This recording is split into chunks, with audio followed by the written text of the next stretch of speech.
Hello കൂട്ടുകാരെ, നയനം പുതിയൊരു അധ്യായത്തിലേക്ക് സ്വാഗതം. നയനം ഭാഗം 9. എന്തോ എനിക്ക് വല്ലാത്തൊരു ഇഷ്ടമാണിത് പറഞ്ഞുകൊണ്ട് അവൻ അവളുടെ നെറുകയിൽ തിളങ്ങുന്ന മിഴികളോടെ ആഴത്തിൽ ചുംബിച്ചു. കാമാസക്തി പുരളാത്ത വാത്സല്യം നിറഞ്ഞൊരു ചുംബനം. വീട്ടിലെ ലൈറ്റ് അണക്കാതെ വാതിൽ പൂട്ടി അവർ കാറിൽ കയറിയിരുന്നു. നഗരത്തിലെ 5 സ്റ്റാർ ഹോട്ടലിന് മുമ്പിൽ ആ ആഡംബര കാർ വന്നു നിന്നു. ഇളം റോസ് സോഫ്റ്റ് കോട്ടൺ ചുരിദാറായിരുന്നു നയനയുടെ വസ്ത്രം. ആ പൊട്ടുകൂടെ ചേർന്നതോടെ നയന ആ വസ്ത്രത്തിൽ അതീവ സുന്ദരിയായി മാറി. സെക്യൂരിറ്റിക്കാരൻ അർജുനെ പരിചയമുള്ള ഭാവത്തിൽ മുന്നോട്ട് വന്നു. മുൻപേ കയറിപ്പോകുന്നവൻ്റെ പിറകെ തല താഴ്ത്തിക്കൊണ്ടൊരുവൾ. അപ്പോഴേക്കും ഓട്ടോമാറ്റിക് ഗ്ലാസ് ഡോർ തുറന്ന് അർജുൻ അകത്തേക്ക് കയറിപ്പോയിരുന്നു. അർജുൻ പിറകിലേക്ക് നോക്കിയതും കണ്ടത് തലയും താഴ്ത്തി തനിക്ക് പിറകെ വരുന്ന നയനയായിരുന്നു. എടോ, താനിങ്ങനെ റേപ്പ് കേസിലെ ഇരയെപ്പോലെ വരണ്ട. ഇവിടെ എന്നെ അറിയുന്ന ഒത്തിരി പേര് കാണും. കൂടെയുള്ളത് കസിനാണെന്ന് പറയാനുള്ള സ്റ്റാൻഡേർഡെങ്കിലും കാണിക്ക്. പറയുന്നത് അവളോടാണെങ്കിലും അവൻ്റെ മിഴികൾ ആ ഹോട്ടലിനെ ചുറ്റുകയായിരുന്നു. അത്രയും ഈർഷ്യയിൽ അവനങ്ങനെ പറഞ്ഞത് കേട്ട് അവളുടെ തൊണ്ടക്കുഴി കുഴിഞ്ഞുപോയി. Sir, this way. വെയിറ്റർ പയ്യൻ അവർക്ക് മുൻപേ വഴികാട്ടി നടന്നു. ആളുകൾക്ക് അവനെ കാണുമ്പോഴുള്ള ബഹുമാനം അവളിൽ ആശ്ചര്യമുണ്ടാക്കി. അർജുനും നയനയ്ക്കും ഫുഡ് ഒരുക്കിയ VIP ലോഞ്ചിലേക്ക് അവർ ചെന്നിരുന്നു. ഡൈനിങ് ചെയ്യാൻ 2 വെയിറ്റേഴ്സ് കൂടെ തന്നെയുണ്ട്. You can leave, we will take care of it. തൊട്ടടുത്ത് കൈ രണ്ടും ചേർത്ത് താഴ്ത്തി ഭവ്യതയോടെ നിൽക്കുന്നവനോടായി അർജുൻ പറഞ്ഞു. കഴിക്കടോ. നിരത്തിവെച്ച വിഭവങ്ങൾ നോക്കി അവളോട് പറഞ്ഞു. നയന ഇന്നോളം കണ്ടിട്ടില്ലാത്ത ഭക്ഷണങ്ങളായിരുന്നു. അതെങ്ങനെയാണ് കഴിക്കേണ്ടതെന്ന് പോലും അവൾക്കറിയില്ല. എങ്കിലും ഒരു അറിവില്ലായ്മയും പുറത്ത് കാണിക്കാതെ നയന അർജുൻ ചെയ്യുന്ന പോലെ ഓരോന്നെടുത്ത് കഴിച്ചു. നയനയ്ക്ക് അത്രയും വിശപ്പുണ്ടായിരുന്നു. ഇതൊക്കെ ആ കൊതിയൻ്റെ മിഴികളും പതുങ്ങിയിരുന്ന് കഴിക്കുന്നവളിൽ ഉടക്കി നിന്നു. അർജുൻ വാഷ്റൂമിൽ കയറിയതും സൂസൻ്റെ കോൾ അവനെ തേടിയെത്തി. നേർത്തൊരു പുഞ്ചിരിയോടെ അവൻ ആ കോൾ എടുത്തു. എന്താ സൂസമ്മേ, കിടന്നിട്ട് ഉറക്കം വരുന്നില്ലേ? ഞാൻ എൻ്റെ പെണ്ണിനിങ്ങനെ നെഞ്ചോട് ചേർത്ത് കിടക്കുക. കട്ടുറുമ്പാവാതെ ഫോൺ വെച്ചിട്ട് പോയേ. അർജുൻ അവളിൽ കുറുമ്പ് കൂട്ടി. അർജുൻ, ഞാൻ പറയുന്നത് കേൾക്ക്. എടാ, നീ ഉദ്ദേശിച്ച പോലെ ഒരു പെൺകുട്ടിയല്ല നയന. ഇന്നോളം കളങ്കപ്പെട്ടിട്ടില്ലാത്ത ആ പാവം പെൺകുട്ടിയെ നീ ഉപദ്രവിക്കരുത്. സൂസൻ നന്നേ നിസ്സഹായായിപ്പോയിരുന്നു. പുരുഷൻ്റെ ചൂടറിയാത്ത കളങ്കമില്ലാത്ത ഒരുവളെ കിട്ടിയിട്ട് ഒന്ന് രുചിച്ച് നോക്കാതെ കളയാൻ അർജുൻ അത്രയ്ക്ക് വിഡ്ഢിയൊന്നുമല്ല. പിന്നെ രൂപ 1ഉം 2ഉം അല്ലടി നിൻ്റെ പുണ്യാളത്തിയുടെ കുടുംബത്തേക്ക് ഉണ്ടാക്കാൻ കൊടുത്തത്. കൈ കഴുകി ടവലിൽ തുടച്ചുകൊണ്ടവൻ പുറത്തേക്കിറങ്ങി. അർജുൻ, നിനക്ക് അവളേക്കാൾ നല്ലൊരു പെണ്ണിനെ ഞാൻ കൊണ്ടുതരും. ഇത് സൂസൻ്റെ പ്രോമിസാണ്. നയനയെ പറഞ്ഞു വിടടാ. നിശ്ചയത്തോടെ സൂസൻ പറഞ്ഞു. അർജുന് വേണ്ടത് നയനയെയാണ്. പൂതി ഏറെയുണ്ട് അവളിൽ. അതിൽ പാതി അർജുൻ ഇന്ന് രാത്രി തീർക്കും. വെറുതെ ഓരോന്ന് പറഞ്ഞ് എൻ്റെ മൂഡ് കളയാതെ വെച്ചിട്ട് പൊടി. വേശ്യയുടെ ഒരു സുവിശേഷം. ഫോൺ പോക്കറ്റിൽ ഇരുന്നതിനിടെ അവൻ പിറുപിറുത്തു. ഹോട്ടൽ ജീവനക്കാരികൾ സുമുഖനായ അർജുനെ ആരാധനയോടെ നോക്കി നിന്നു. ആ പെൺകുട്ടികളുടെ മിഴികളിൽ തെളിഞ്ഞ പ്രണയം ഒരു നക്ഷത്രം പോലെ തിളങ്ങി. ആരെയും നോക്കാതെ അർജുൻ ഹോട്ടലിൽ നിന്ന് പുറത്തേക്കിറങ്ങി. എന്നാൽ എല്ലാവരുടെയും മുഖഭാവം ശ്രദ്ധിച്ചുകൊണ്ട് ഒരു ചെറു കുശുമ്പോടെ അവളും കൂടെ ഇറങ്ങി. ആളുകൾക്ക് എന്നോടുള്ള മതിപ്പ് കണ്ടില്ലേ? ഇതൊക്കെ എന്താല്ലേ? ചുമലൊന്ന് പൊക്കിക്കൊണ്ടവൻ ഡോർ തുറന്ന് ഡ്രൈവിംഗ് സീറ്റിലേക്ക് ഇരിക്കുന്ന നയനയോടായി പറഞ്ഞു. ഓ, വല്ലാത്ത സംഭവം തന്നെ. അവൾ മുഖം തിരിച്ചുകൊണ്ട് പതുക്കെ പറഞ്ഞു. താൻ എന്തെങ്കിലും പറഞ്ഞു? അവൻ അവളുടെ കവിളോരം ചേർത്ത് വെച്ചു. ഇല്ല സാർ. അവൾ ഇത്തിരി നീങ്ങിയിരുന്നു. ആ, എനിക്ക് തോന്നിയതാകാം. അവളുടെ ഡോർ അടച്ച് ഡ്രൈവിംഗ് സീറ്റിൽ കയറിയിരുന്നു. കാർ സ്റ്റാർട്ട് ചെയ്തു പറയുന്നതിനൊപ്പം റിങ് ചെയ്യുന്ന അവൻ്റെ ഫോണിലേക്കും ഒന്ന് നോക്കി. മത്തായിയാണ്. എന്താടോ? സാറേ, പുതിയ മെറ്റീരിയലിന് ടെൻഡർ വാങ്ങിച്ച ആ ചൈനക്കാരൻ ഇപ്പോൾ സാറുമായിട്ടൊരു മീറ്റിംഗ് വെക്കാൻ പറ്റുമോ എന്ന് ചോദിച്ചു.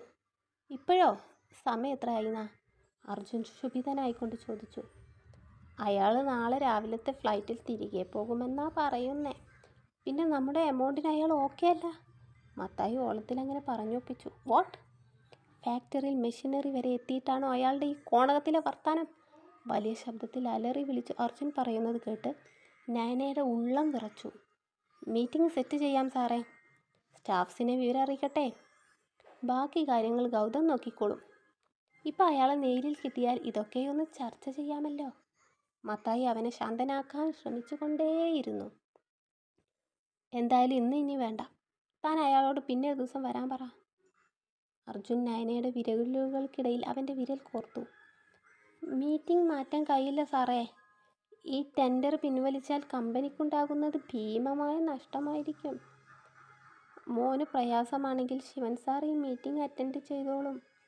പറയുമ്പോൾ മത്തായിയുടെ സ്വരം നന്നേ പതിഞ്ഞു പോയിരുന്നു. അർജുൻ്റെ മിഴികൾ വിടർന്നു. ശ്വാസഗതി ഉയർന്നു. അവനിലെ മാറ്റം നയനയും ശ്രദ്ധിച്ചു. അതൊന്നും വേണ്ട. താനേ മീറ്റിങ്ങിനുള്ള ഏർപ്പാടുകൾ ചെയ്. ഞാനങ്ങ് എത്താം. ദാംന്. പല്ല് ഞെരിച്ചുകൊണ്ട് അവൻ ഫോൺ വെച്ചപ്പോൾ ആ അടക്കാനാവാത്ത ദേഷ്യം കൊണ്ട് അവളെ ഉപദ്രവിച്ചേക്കുമോ എന്ന് പോലും നയന ഒരു നിമിഷം ഭീതിയോടെ ഓർത്തു. കാർ മുറ്റത്തേക്ക് കയറ്റി നിർത്തുമ്പോഴും അവൻ്റെ മുഖം വിവർണമായിരുന്നു. തൊട്ടുമുമ്പുള്ള ആവേശമൊക്കെ കെട്ടടങ്ങിയിരിക്കുന്നു. എടോ, താൻ വാതിലടച്ച് കിടന്നോ? എൻ്റെ സെക്കൻഡ് കീ ഉണ്ട്. കാറിൽ നിന്നിറങ്ങി പറഞ്ഞുകൊണ്ടവൻ വെപ്രാളപ്പെട്ട് തിരിച്ചു കയറി. അവൻ്റെ കാർ ആ ഗേറ്റ് കടക്കുന്നതിന് മുമ്പേ നയന വീട്ടിൽ കയറി വാതിലടച്ച് പൂട്ടിയിരുന്നു. ചെറു ആശ്വാസത്തോടെ ആ വാതിലിൽ ചാരി നിന്നവൾ പൊട്ടി കരഞ്ഞു താഴേക്ക് ഊർന്നിറങ്ങി. അവളുടെ ഓരോ പ്രവൃത്തികളും തൻ്റെ ഫോൺ സ്ക്രീനിൽ കണ്ടങ്ങനെ അവൻ ഡ്രൈവിംഗ് തുടർന്നു. തണുത്തുറഞ്ഞു വിറക്കുന്ന തൻ്റെ ദേഹത്തെ ചൂട് പിടിപ്പിക്കാൻ എന്നോണം ഉഷ്ണം കൊണ്ട് മൂടിയ ആ പ്രതലത്തിലേക്ക് അവൾ ചായ്ഞ്ഞു കിടന്നു. ശരീരം ചൂട് പിടിക്കും തോറും അവൾ ആ പ്രതലത്തിലേക്ക് ഇഴകിച്ചേർന്നു കിടന്നു. ഇരു കൈകൾ കൊണ്ട് വരിഞ്ഞു മുറുക്കി. മനം കുളിർക്കും ശരീരഗന്ധം അവളുടെ നാസാരന്ധ്രങ്ങളിൽ പടർന്നു കയറി. ശരീരത്തിലെ മരവിപ്പകന്ന് ഓരോ ഞരമ്പും ഉണരുന്നതവൾ അറിഞ്ഞു. വെളിച്ചം മിഴികളെ ഇക്കിളി കൂട്ടിയപ്പോൾ പ്രയാസപ്പെട്ട് കൺപോളകൾ തുറന്നു. കൺപോളകൾക്ക് നല്ല ക്ഷീണമുണ്ടായിരുന്നു. എരിയുന്ന കണ്ണുകൾ പതിയെ തുറന്ന് അവൾ വീണ്ടും കണ്ണടച്ചു. കണ്ണ് തുറന്നപ്പോൾ കണ്ട കാഴ്ച മനസ്സിലേക്ക് ഓടി വന്നതും അവൾ പൊടുന്നനെ മിഴികൾ തുറന്നു. ചെറു രോമങ്ങൾ നെഞ്ചിലുള്ള ഒരു പുരുഷൻ്റെ മാറിൽ കവിളി ഒട്ടിച്ച് കിടക്കുകയാണവൾ. അവളുടെ ഇരു കൈകളും അവനെ വാരി പുണർന്നിരിക്കുന്നു. അവൻ്റെ ബലിഷ്ഠമായ കരകവചത്തിനകത്ത് കുരുങ്ങിപ്പോയ ആ പെണ്ണുടൽ തന്നെ ചേർത്ത് പിടിച്ചവൻ്റെ മുഖം കാണാൻ തല ഉയർത്തിയൊന്ന് നോക്കി. ഒരു പൈതലിനെ പോലെ നിഷ്കളങ്കമായി ഉറങ്ങുന്ന അർജുനെ കണ്ടതും ഞെട്ടിപ്പിടഞ്ഞു എഴുന്നേൽക്കുന്നതിൻ്റെ കൂടെ പിടച്ചിലിൽ അവൻ്റെ വയറിനിട്ടൊരു ചവിട്ടും കൊടുത്തിരുന്നു. അർജുൻ ബെഡിൽ നിന്ന് ഉരുണ്ടുപോയി നിലത്തേക്ക് നടുവും തല്ലി വീണു. അസഹ്യമായ വേദനയോടെ അവൻ പാടുപെട്ട് നിലത്തുനിന്ന് എഴുന്നേറ്റു. ദേഹത്തോട് ഇറുകി ചേർന്നൊരു ട്രൗസർ മാത്രമാണ് അവൻ്റെ വസ്ത്രം.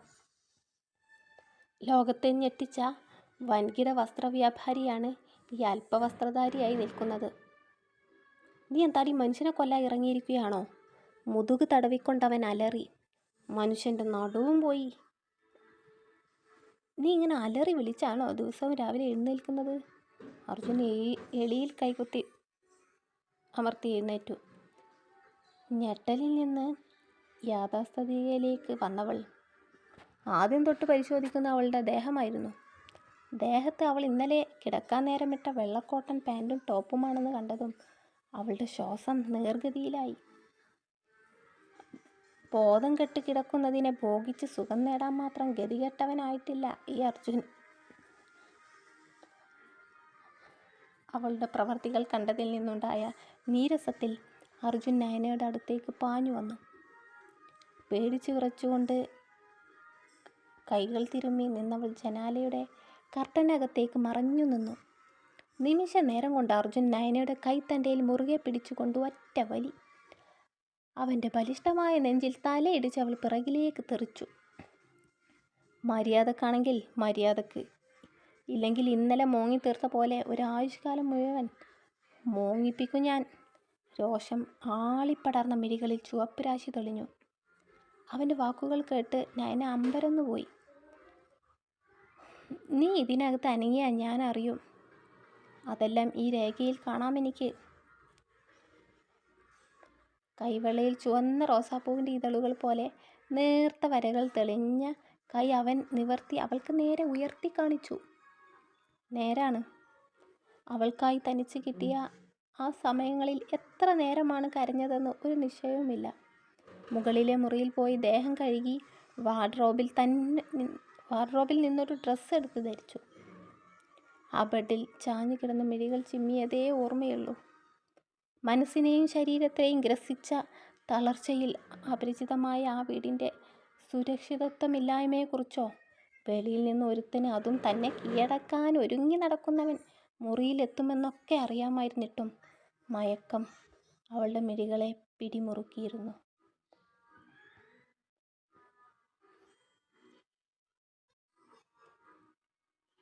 അർജുൻ വാഷ്റൂമിൽ കയറിയ തക്കത്തിൽ രക്ഷപ്പെട്ടോടുന്ന മാൻപേടയെപ്പോലെ അവൾ ഗോവണിപ്പടികൾ ചാടി ഇറങ്ങി. അവൾ ഹാളിലെ ജനാല തുറന്നു. അകത്തേക്ക് വന്ന പ്രകാശത്തിൽ നയന പുറത്തേക്ക് നോക്കി നിന്നു. മുൻവശത്ത് നിറയെ പല നിറത്തിലുള്ള റോസാ ചെടികളാണ്. എല്ലാം തളിർത്ത് തലയാട്ടി നിൽക്കുന്നുണ്ട്. നയനക്ക് ആ കാഴ്ചകൾ മനസ്സിൽ കുളിർമ പകർന്നു. ഇന്നലെ അവൻ തുറന്നു കാണിച്ച അടുക്കളയിലേക്ക് കടന്നു. ആകെയൊരു അങ്കലാപ്പാണ്. ഒരു ചായ വെക്കാനാണ് മനസ്സിൽ ഉദ്ദേശിക്കുന്നതെങ്കിലും അതിന് വേണ്ട ചേരുവകൾ പോയിട്ട് പാത്രം എവിടെയാണ് ഇരിക്കുന്നതെന്ന് പോലും അറിയില്ല. ആദ്യത്തെ 10 മിനിറ്റ് അടുക്കള തപ്പലായിരുന്നു. ഓരോന്ന് എവിടെയൊക്കെ ഇരിപ്പുണ്ടെന്ന് ഒരു വിധം മനസ്സിലാക്കി. ഒരുപാട് വിസ്തൃതിയില്ലെങ്കിലും സാമാന്യം വലുപ്പമുള്ളൊരു അടുക്കള. യൂട്ടൻസിൽ റാക്കിൽ നിന്നും ടീ പാൻ എടുത്തു കഴുകി വെള്ളമൊഴിച്ചു. പാൻ സ്റ്റൗവിൽ വെച്ചു. ഫ്രിഡ്ജ് തുറന്നു പാൽ പാക്കറ്റ് എടുത്തു പൊട്ടിച്ചൊഴിച്ചു. പാകത്തിന് പൊടിയും മധുരവും ഇട്ടിളക്കിക്കൊണ്ടിരുന്നു. പച്ചക്കറികൾ ഓരോന്ന് അരിഞ്ഞെടുത്ത് കഴുകി സാമ്പാറിനുള്ളതും ഒരുക്കി. അതിനിടയിൽ കലക്കി വെച്ച ദോശമാവും തവയിലൊഴിച്ച് ചുട്ടെടുത്തു. ഗോവണിപ്പടി ഇറങ്ങി വരുമ്പോഴേ അർജുൻ അറിഞ്ഞു അടുക്കളയിൽ നിന്നുള്ള സാമ്പാറിൻ്റെ മണം. അതോടെ വിശപ്പിൻ്റെ വിളിക്ക് ആക്കം കൂടി. അടുക്കളയുടെ അടഞ്ഞുപോയ വാതിൽ തുറന്നു നോക്കി.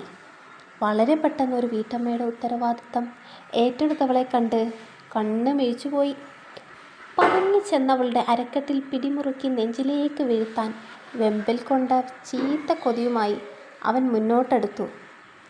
പാത്രം കഴുകി പിന്തിരിഞ്ഞു നിൽക്കുന്നവളുടെ തോളിൽ പിടിക്കാൻ കൈ ഉയർത്തിയതും അവൾ പൊടുന്നനെ തിരിഞ്ഞു നിന്നു. ഉയർത്തിയ കൈകൾ കൊണ്ട് അർജുൻ അവൻ്റെ തല ചൊറിഞ്ഞു.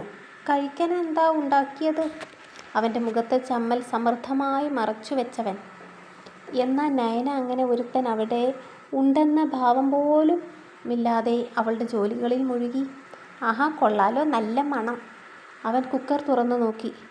അർജുൻ ഷെൽഫിൽ നിന്ന് 2 പ്ലേറ്റുകൾ എടുത്തു കഴുകി ഹാളിലെ ടേബിളിൽ കൊണ്ടുവച്ചു. വീണ്ടും വന്ന് ഗ്ലാസും ടീപ്പാനും എടുത്തു കൊണ്ടുപോയി. ദോശയും കറിയും എടുത്തു വരുന്നവൾ അവൻ്റെ ആ ശുഷ്കാന്തി കണ്ട് അത്ഭുതം പൂണ്ട്. ഇരിക്കടോ. പ്ലേറ്റിലേക്ക് ഒരു ദോശ ഇട്ടുകൊണ്ട് അവൻ പറഞ്ഞു.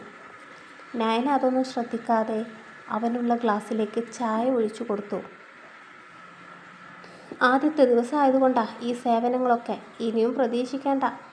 അവൻ മുഖമുയർത്തി അവളെ നോക്കി. അതിനാര് പ്രതീക്ഷിക്കുന്നു? നയന മനസ്സിൽ ഓർത്തുകൊണ്ട് മുഖം വീർപ്പിച്ചു. നിനക്ക് കാതിന് വല്ല കുഴപ്പമുണ്ടോ? ഇരുന്നെടുത്ത് കഴിക്കടി. പിന്നെ ഒരു അലർച്ചയായിരുന്നു. അതോടെ അവൻ്റെ നല്ല സ്വഭാവം അങ്ങോട്ട് പോയി കിട്ടി. നിനക്കിന്ന് കോളേജില്ലേ? തലകുനിച്ച് കഴിക്കുന്നവളോടായി അവൻ ഉച്ചത്തിൽ തിരക്കി. ഉണ്ടെന്നവൾ തലയാട്ടി. എന്നാൽ വേഗം റെഡിയാക്, ഞാൻ ഡ്രോപ്പ് ചെയ്യാം. കഴിച്ച് എഴുന്നേറ്റുകൊണ്ട് അർജുൻ പറയുന്നത് കേട്ട് അവളുടെ നെഞ്ച് കത്തി.